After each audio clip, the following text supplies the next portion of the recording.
আহ আহারে, দেখলে কলিজাটা ফেটে যায়।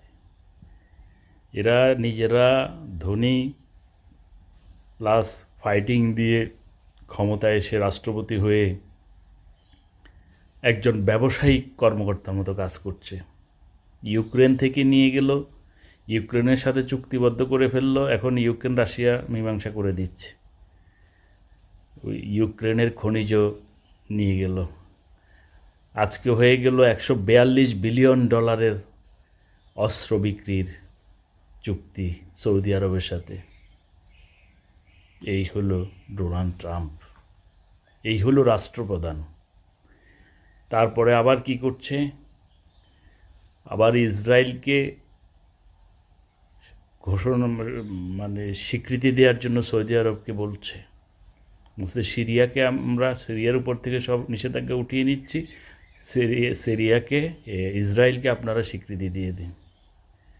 ইসরায়েলকে স্বীকৃতি দিয়ে দিলে আর কিছু লাগে? মুসলমান আর কোনো রাষ্ট্রের কথা বলার সুযোগ আছে? এই হইল দেশের রাষ্ট্রপ্রধান। আর আমাদের মতো এইসব দেশের রাষ্ট্রপ্রধানরা কী করে, কীভাবে রাষ্ট্রের যে সম্পদ, শ্রমিকদের পাঠানো অর্থ, দেশে শ্রমিকরা অর্জিত অর্থ, দেশের সাধারণ মানুষের অর্জিত অর্থটা কিভাবে উন্নয়নের নামে মানে 5 টাকার উন্নয়ন করে 25 টাকা নিজের পকেটে ঢুকানো যায়, এই চিন্তা করে বড়ই দুর্ভাগা। স্বাধীনতার পর থেকেই করে আসছে। এখন যে সংস্কার বলছে ওইটাও হাস্যকর। সংস্কার কি একসময়াদি হবে? সংস্কার আসলে দরকার প্রতিটা ব্যক্তির দরকার। আহ আহারে, দেখলে কলিজাটা ফেটে যায়। এরা নিজেরা ধনী, প্লাস ফাইটিং দিয়ে ক্ষমতায় এসে রাষ্ট্রপতি হয়ে একজন ব্যবসায়িক কর্মকর্তার মতো কাজ করছে। ইউক্রেন থেকে নিয়ে গেল, ইউক্রেনের সাথে চুক্তিবদ্ধ করে ফেললো, এখন ইউক্রেন রাশিয়া মীমাংসা করে দিচ্ছে।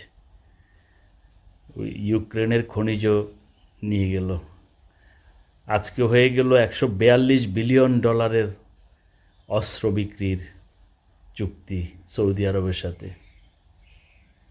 এই হলো ডোনাল্ড ট্রাম্প, এই হলো রাষ্ট্রপ্রধান। তারপরে আবার কি করছে, আবার ইসরায়েলকে